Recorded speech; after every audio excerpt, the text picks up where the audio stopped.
Chapter 11 of Allan and the Holy Flower. This recording is in the public domain. Allan and the Holy Flower by H. Rider Haggard. Chapter 11. The Coming of Dogeetah. The sunset that day was like the sunrise, particularly fine, although, as in the case of the tea, I remembered little of it till afterwards. In fact, thunder was about, which always produces grand cloud effects in Africa. The sun went down like a great red eye, over which there dropped suddenly a black eyelid of cloud with a fringe of purple lashes. "That's the last I shall see of you, my old friend," I thought to myself, "unless I catch you up presently." The gloom began to gather. The king looked about him, also at the sky overhead, as though he feared rain, then whispered something to Babemba, who nodded and strolled up to my post. "White Lord," he said, "the elephant wishes to know if you are ready, as presently the light will be very bad for shooting." "No," I answered with decision, "not until half an hour after sundown, as was agreed." Babemba went to the king and returned to me. "White Lord, the king says that a bargain is a bargain, and he will keep to his word. Only you must not blame him if the shooting is bad, since of course he did not know that the night would be so cloudy, which is not usual at this time of year." It grew darker and darker, till at length we might have been lost in a London fog. The dense masses of the people looked like banks, and the archers, flitting to and fro as they made ready, might have been shadows in Hades.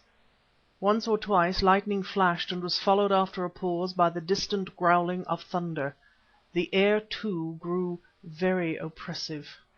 Dense silence reigned. In all those multitudes no one spoke or stirred. Even Sammy ceased his howling, I suppose because he had become exhausted and fainted away, as people often do just before they are hanged. It was a most solemn time. Nature seemed to be adapting herself to the mood of sacrifice, and making ready for us a mighty pall.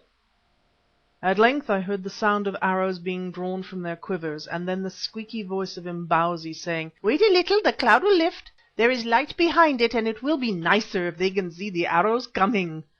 The cloud did begin to lift, very slowly, and from beneath it flowed a green light like that in a cat's eye.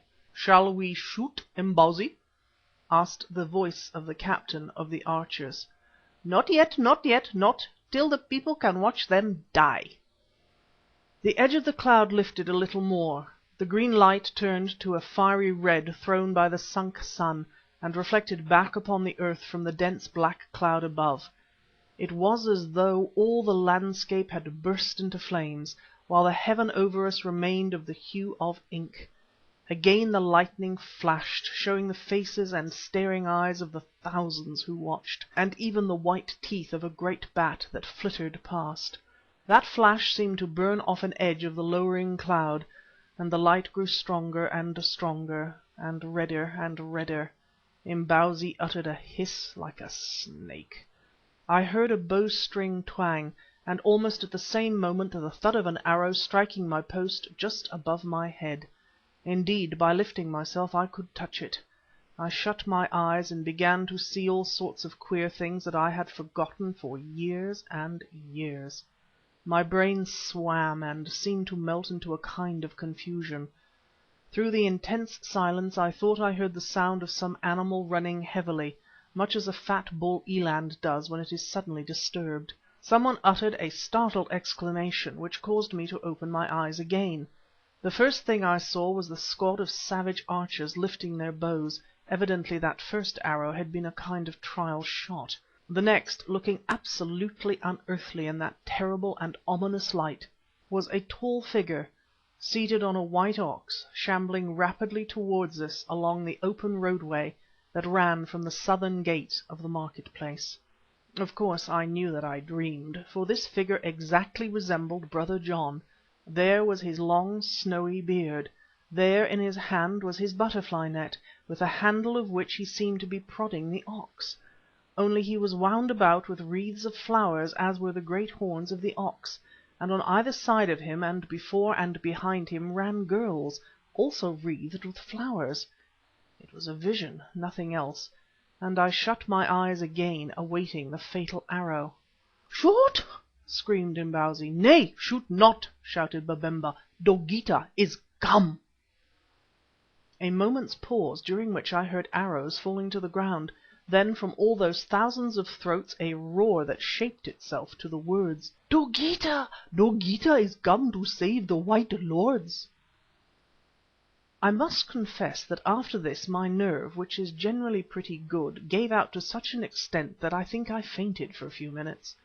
During that faint I seemed to be carrying on a conversation with Mavovo, though whether it ever took place or I only imagined it, I am not sure, since I always forgot to ask him. He said, or I thought he said to me: "And now, Macumazahn, my father, what have you to say? Does my snake stand upon its tail or does it not? Answer, I am listening." To which I replied, or seemed to reply: "Mavovo, my child, certainly it appears as though your snake does stand upon its tail. Still, I hold that all this is a phantasy, that we live in a land of dream in which nothing is real except those things which we cannot see or touch or hear, that there is no me and no you and no snake at all, nothing but a power in which we move, that shows us pictures and laughs when we think them real."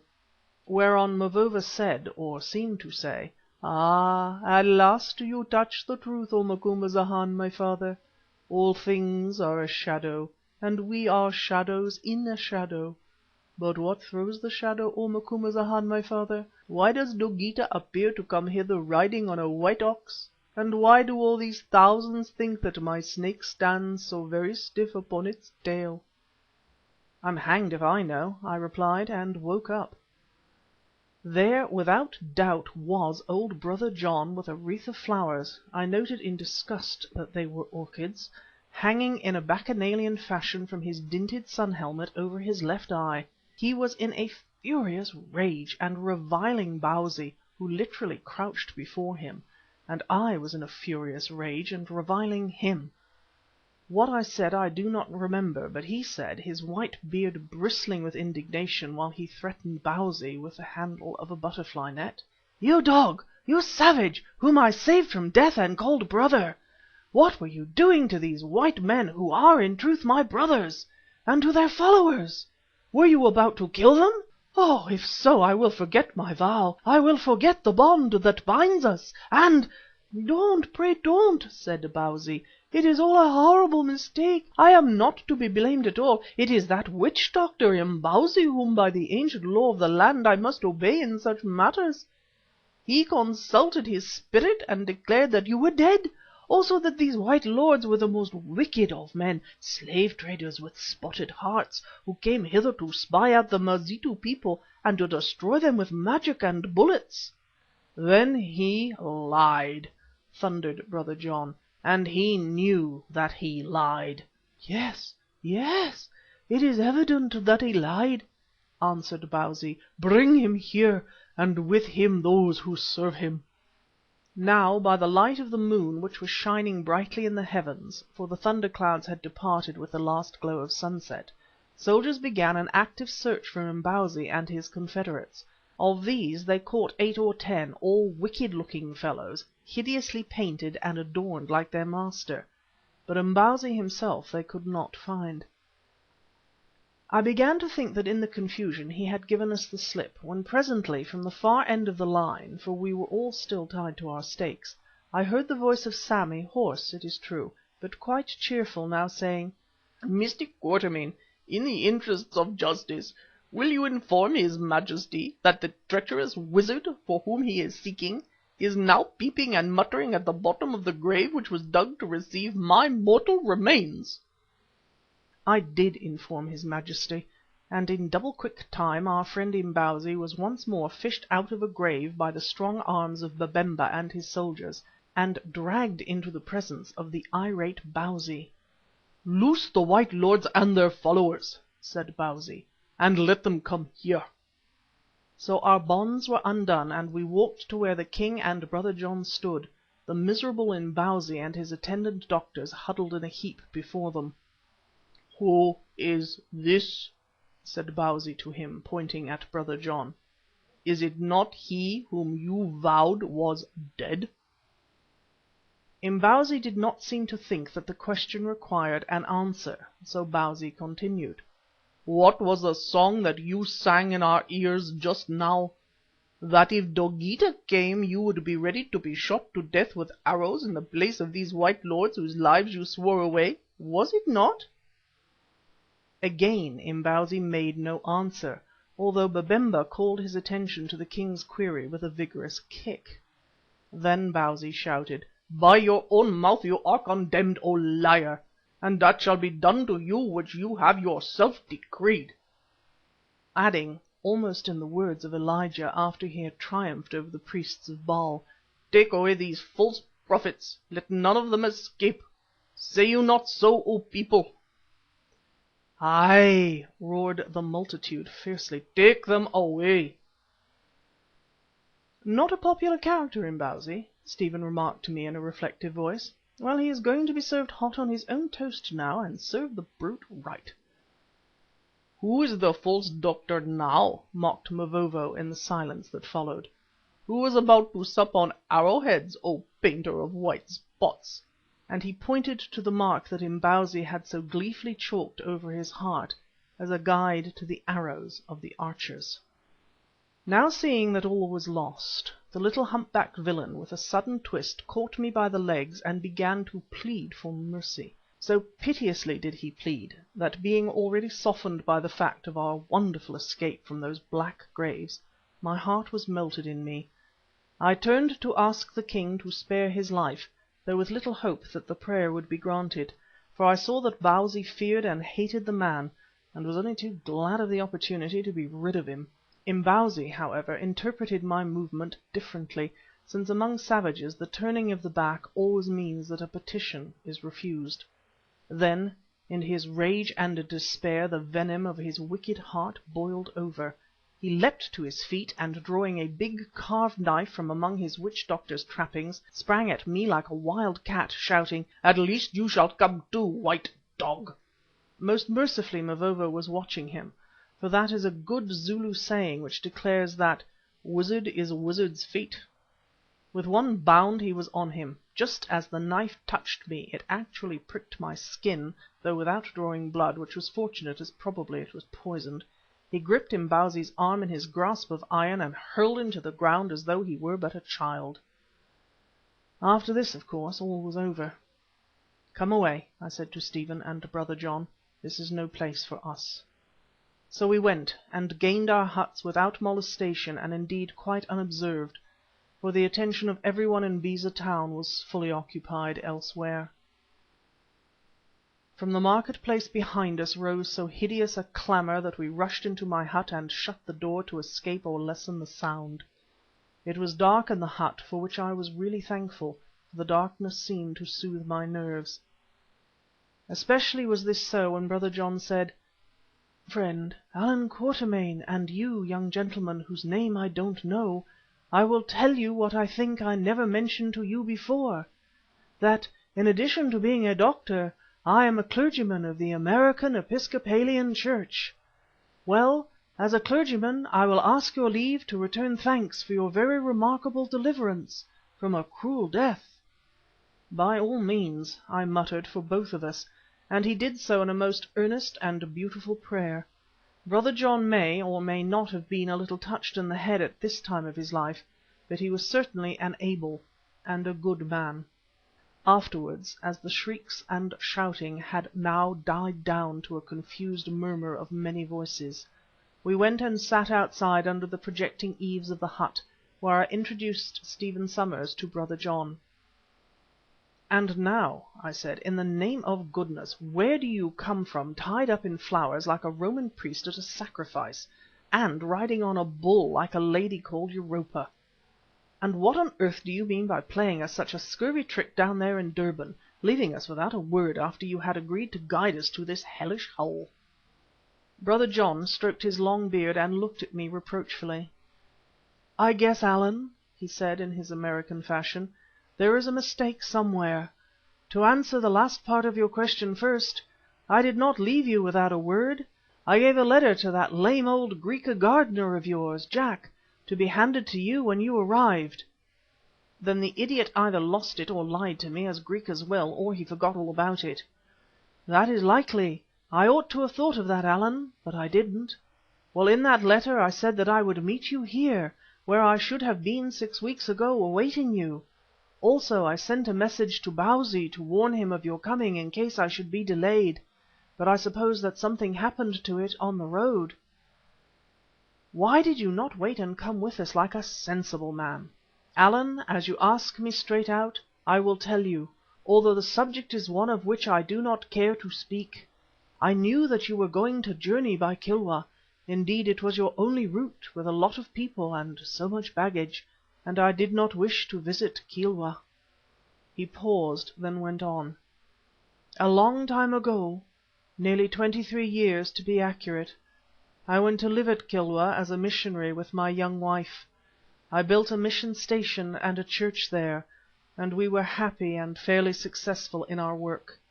Then one evil day the Swahili and other Arabs came in dhows to establish a slave-dealing station. I resisted them, and the end of it was that they attacked us, killed most of my people, and enslaved the rest. In that attack I received a cut from a sword on the head. Look, here is the mark of it." And drawing his white hair apart, he showed us a long scar that was plainly visible in the moonlight. "The blow knocked me senseless just about sunset one evening. When I came to myself again it was broad daylight, and everybody was gone, except one old woman who was tending me. She was half crazed with grief because her husband and 2 sons had been killed, and another son, a boy, and a daughter had been taken away. I asked her where my young wife was. She answered that she too had been taken away 8 or 10 hours before, because the Arabs had seen the lights of a ship out at sea and thought they might be those of a British man of war that was known to be cruising on the coast. On seeing these they had fled inland in a hurry, leaving me for dead but killing the wounded before they went.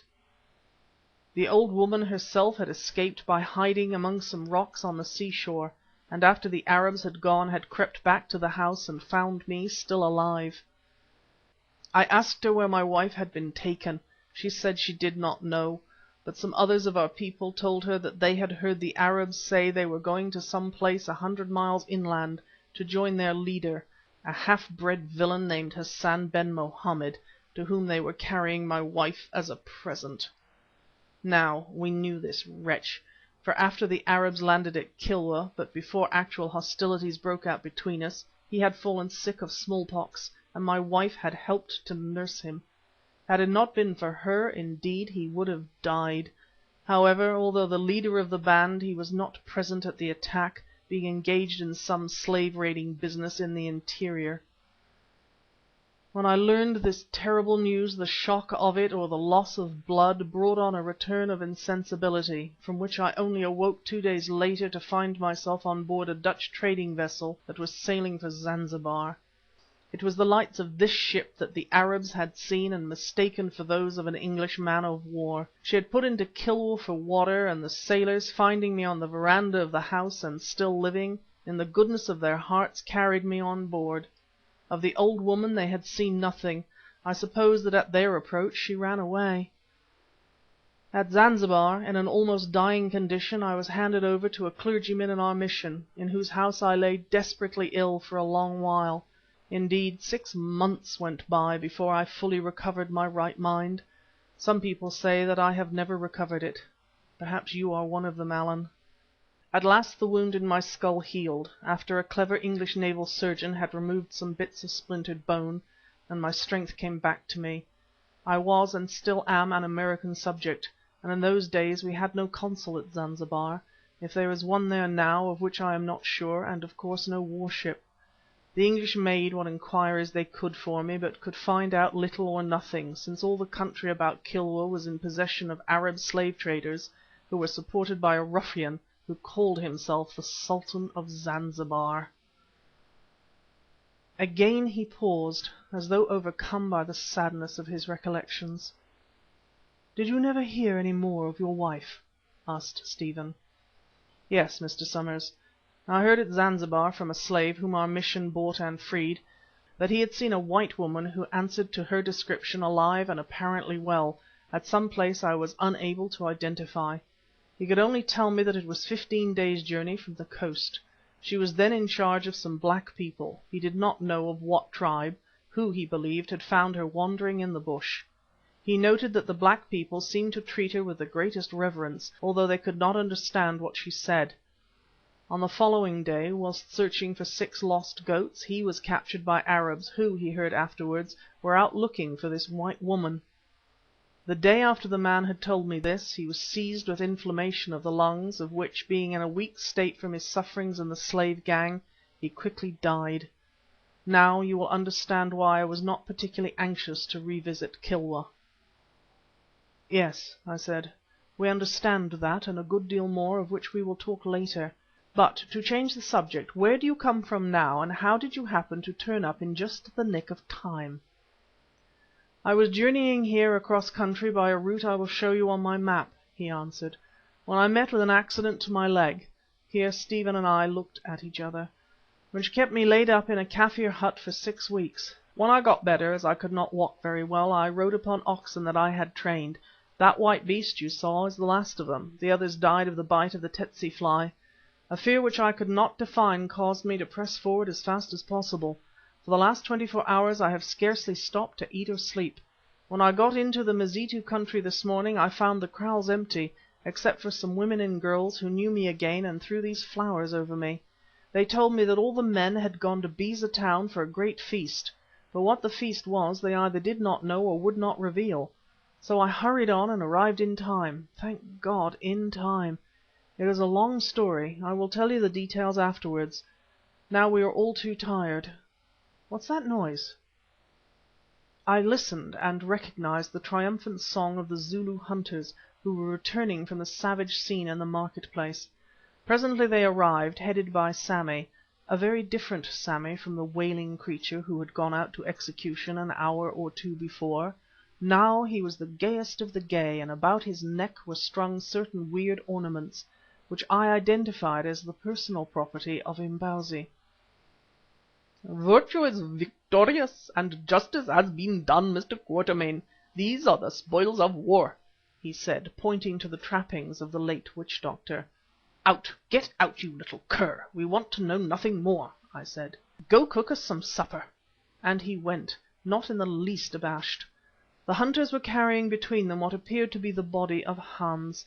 At first I was frightened, thinking that he must be dead, but examination showed that he was only in a state of insensibility, such as might be induced by laudanum. Brother John ordered him to be wrapped up in a blanket and laid by the fire, and this was done. Presently Mavovo approached and squatted down in front of us. "Macumazahn, my father," he said quietly, "what words have you for me?" "Words of thanks, Mavovo. If you had not been so quick, Imbozwi would have finished me. As it is, the knife only touched my skin without breaking it, for Dogeetah has looked to see." Mavovo waved his hand as though to sweep this little matter aside, and asked, looking me straight in the eyes, "And what other words, Macumazahn? As to my snake, I mean." "Only that you were right and I was wrong," I answered shamefacedly. "Things have happened as you foretold, how or why I do not understand." "No, my father, because you white men are so vain," blown out was his word, "that you think you have all wisdom. Now you have learned that this is not so. I am content. The false doctors are all dead, my father. I think that Imbozwi—" I held up my hand, not wishing to hear details. Mavovo rose, and with a little smile went about his business. "What does he mean about his snake?" inquired Brother John, curiously. I told him as briefly as I could, and asked him if he could explain the matter. He shook his head. "The strangest example of native vision that I have ever heard of," he answered, "and the most useful. Explain? There is no explanation, except the old one that there are more things in heaven and earth, etc., and that God gives different gifts to different men." Then we ate our supper, I think one of the most joyful meals of which I have ever partaken. It is wonderful how good food tastes when one never expected to swallow another mouthful. After it was finished the others went to bed, but, with the still unconscious Hans for my only companion, I sat for a while smoking by the fire, for on this high tableland the air was chilly. I felt that as yet I could not sleep, for if no other reason because of the noise that the Mazitu were making in the town, I suppose in celebration of the execution of the terrible witch doctors and the return of Dogeetah. Suddenly Hans awoke, and sitting up stared at me through the bright flame which I had recently fed with dry wood. "Baas," he said in a hollow voice, "there you are, here I am, and there is the fire which never goes out, a very good fire. But, Baas, why are we not inside of it as your father the Predikant promised, instead of outside here in the cold?" "Because you are still in the world, you old fool, and not where you deserve to be," I answered. "Because Mavovo's snake was a snake with a true tongue after all, and Dogeetah came as foretold. Because we are all alive and well, and it is Imbozwi and his spawn who are dead upon the posts. That is why, Hans, as you would have seen for yourself if you had kept awake, instead of swallowing filthy medicine like a frightened woman, just because you were afraid of death, which at your age you ought to have welcomed." "Oh, Baas," broke in Hans, "don't tell me that things are so and that we are really alive in what your honoured father used to call this gourd full of tears. Don't tell me, Baas, that I made a coward of myself and swallowed that beastliness. If you knew what it was made of you would understand, Baas, for nothing but a bad headache. Don't tell me that Dogeetah came when my eyes were not open to see him, and worst of all that Imbozwi and his children were tied to those posts when I was not able to help them out of the bottle of tears into the fire that burns for ever and ever. Oh, it is too much, and I swear, Baas, that however often I die, henceforth it shall always be with my eyes open," and holding his aching head between his hands he rocked himself to and fro in bitter grief. Well might Hans be sad, seeing that he never heard the last of the incident. The hunters invented a new and gigantic name for him, which meant "the little yellow mouse who feeds on sleep while the black rats eat up their enemies." Even Sammy made a mock of him, showing him the spoils which he declared he had wrenched unaided from the mighty master of magic Imbozwi, as indeed he had, after the said Imbozwi was stone dead at the stake. It was very amusing until things grew so bad that I feared Hans would kill Sammy, and had to put a stop to the joke. End of chapter 11.